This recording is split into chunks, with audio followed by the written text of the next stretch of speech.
Hello, and thank you for joining us. The following video is an extract from one of a series of webinars hosted by the Institute of Economic Affairs to understand and debate many of the issues raised by COVID-19. In this film, recorded during the UK's fourth week in lockdown, we hear from Karin Svanborg-Sjövall, the Chief Executive of Timbro, Sweden's leading free market think tank. And she considers the impact of coronavirus on populism and democracy.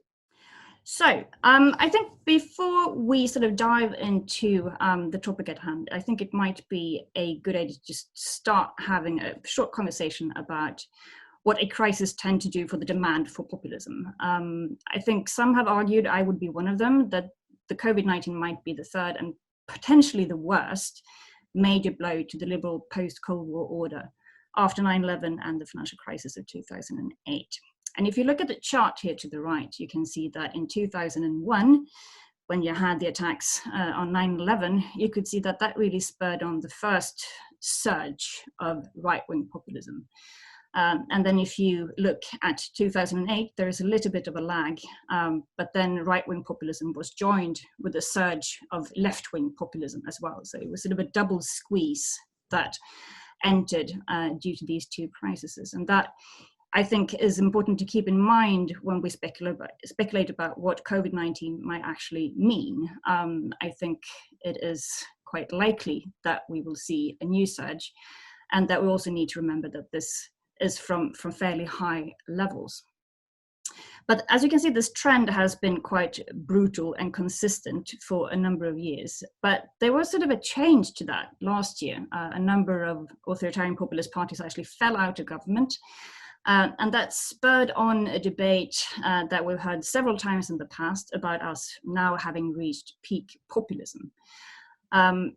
Some say that it happened already before COVID-19. Some people are arguing that this will happen now because we can see a surge of popularity for establishment politicians again, a renewed respect for experts, and so forth. I personally think that this is dead wrong. I'll explain to you why. The chart that I just showed you comes from the Timbro Authoritarian Populism Index, and you can see the address over here if you're interested. It's authored by a colleague of mine called Andreas Johansson-Heiner. And one of the reasons why we decided to initiate this project was actually out of sheer frustration over the debates over peak populism. That normally came after a populist party performing worse than expected in a single national election. And every time that happened, there was a lot of wishful thinking and a lot of debates about how this was actually peak populism. But if you look at it from the longer term, it's easier to sort of distinguish snapshots from the actual trend. And if you want to try and measure to what extent this actually means that there is a threat to liberal democracy, you have to look at it slightly more long term. So we began in 1980 and we measured it every year since then up till this year. We looked into 267 parties. And there are a number of things that distinguishes this index from some of the others that you'll see, partly because we're not only focused on right-wing populism, which tends to attract the most attention, but that we're actually interested in the aggregate electoral support for parties that do not believe in what is called European consensus. Another thing that we're trying to do, which I think is important if you are to discuss COVID and populism and the effects of that, is to engage in a discussion on what populism is actually all about. I know Cas Moody, for instance, he says that it's a thin ideology, but for a long period of time, there has been more or less an academic consensus that populism is not really an ideology at all, it's a method. And if that was true, then it wouldn't really matter at this point what populism thought about COVID, because we would just expect them to be against whatever the governments would do, as the classical definition is. As you can see, Margaret Canavan, I think, made the best one when she said that there is actually such a thing as one people in singular that has been excluded from power by corrupt politicians and an unrepresentative elite. So they would just basically be against whatever the governments did at this point. Now, we think this is wrong. We think that it's actually correct to describe authoritarian populism as an ideology that has common traits from left to the right. And that is could be summed up as a way of looking at democracy that chafes against the notion of liberal democracy that we have. When you have, on the one hand, the will of the people, and on the other hand, you have sort of counterbalances to that will of the people. You have constitutional courts. You have things that ensures that majoritarian rule doesn't violate the rights of individuals or of companies. And this is something that we can see with the authoritarian populist parties that we've collected in this index, that they normally, they are not undemocratic per se. And I really like to stress that they're not undemocratic at all, but they're not liberal Democrats.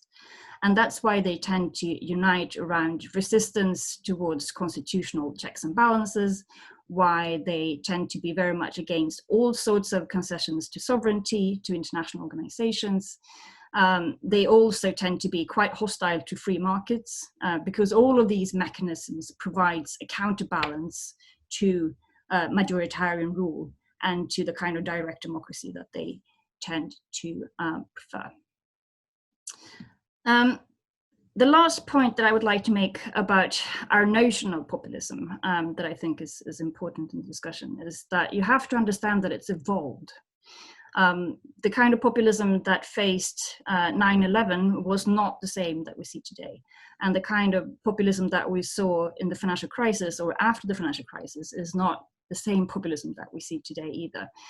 There has been a huge historic evolution, where I think the most important change is that just until a few years ago, we had no authoritarian populist parties that were in power. And now we do have a number of these parties who are either in power or who have exercised power and who have been changed by that experience. And that means that it's also very difficult to talk about a unified populist response to the COVID crisis, because depending on their status and their situation, they will take very different paths. So if we go back to the argument that COVID is proving lethal to populism, and to look into that, I've already said that I think this is wrong, but it is obvious that a lot of the most successful populistic leaders right now are actually struggling in trying to orient themselves in this particular landscape, because we can see that people rally around their leaders. We can see a renewed trust in experts. So you can see that they have a very hard time getting into the ring. and that is partly, obviously, because the establishment is already doing what the populist parties have been calling for a very long period of time. You can see the breakup of European solidarity. If you are a right-wing populist party, it's slightly more difficult to get people to be afraid of immigrants, because there is very little immigration, although some of them make attempts at that. You can see free trade being smashed to pieces in different places. So in certain ways, I mean, their sort of dream policies are already coming true, and they're actually being implemented by the very same establishment that they have consistently said have been too weak or too unwilling to do what needs to be done. But then the question is this a situation that we can expect to last or not? And I think not. I think it's quite common in a crisis of this magnitude that people do react with sort of a blitz spirit of this kind. They can do that for a few months, but we're still in the first lockdown in big parts of Europe. The question is what happens in the second, what happens in the third? I mean, for how long will this feeling of national cohesion prevail? I would be very, very surprised if it would last for as long as this crisis is probably going to be with us.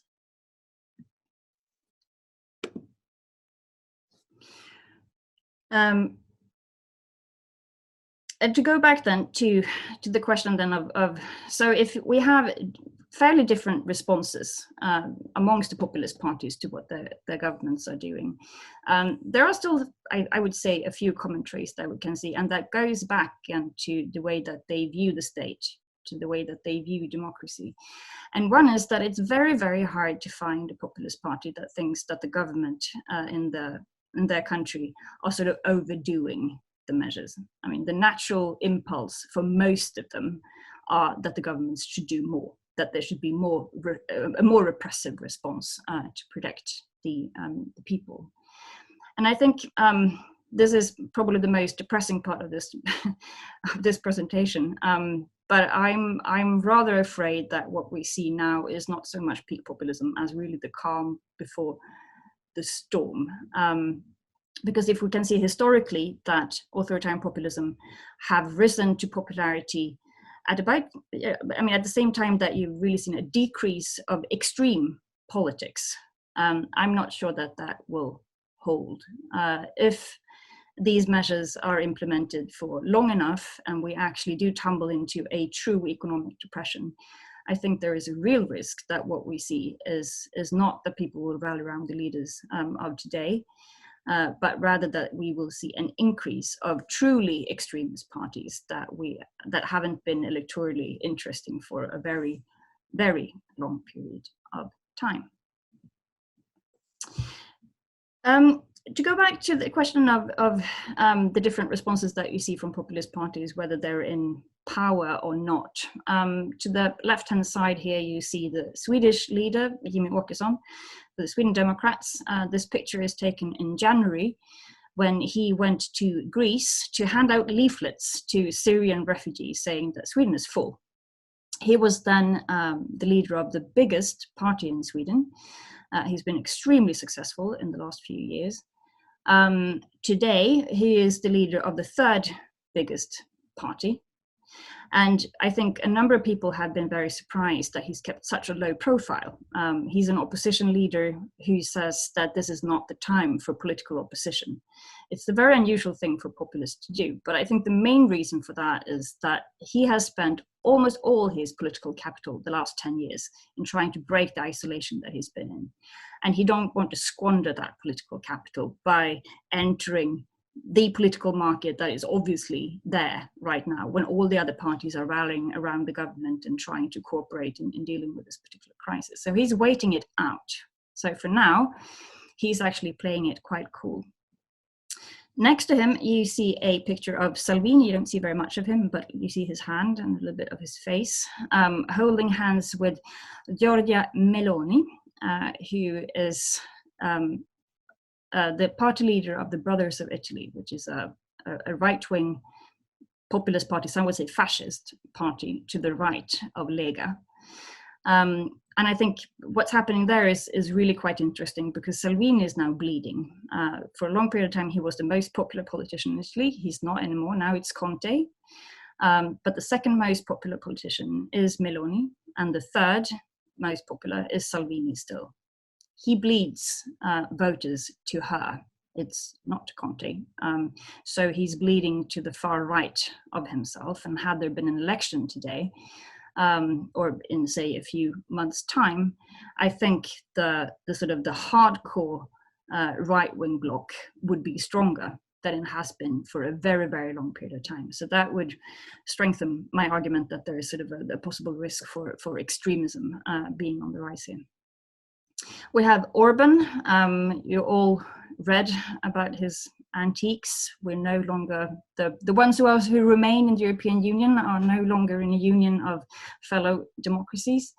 I think we basically all saw this coming. Unfortunately, it's no big surprise, but it has been really interesting to see the way that he counters repressive measures with adding other stuff into the mixture when he abolishes Hungarian democracy.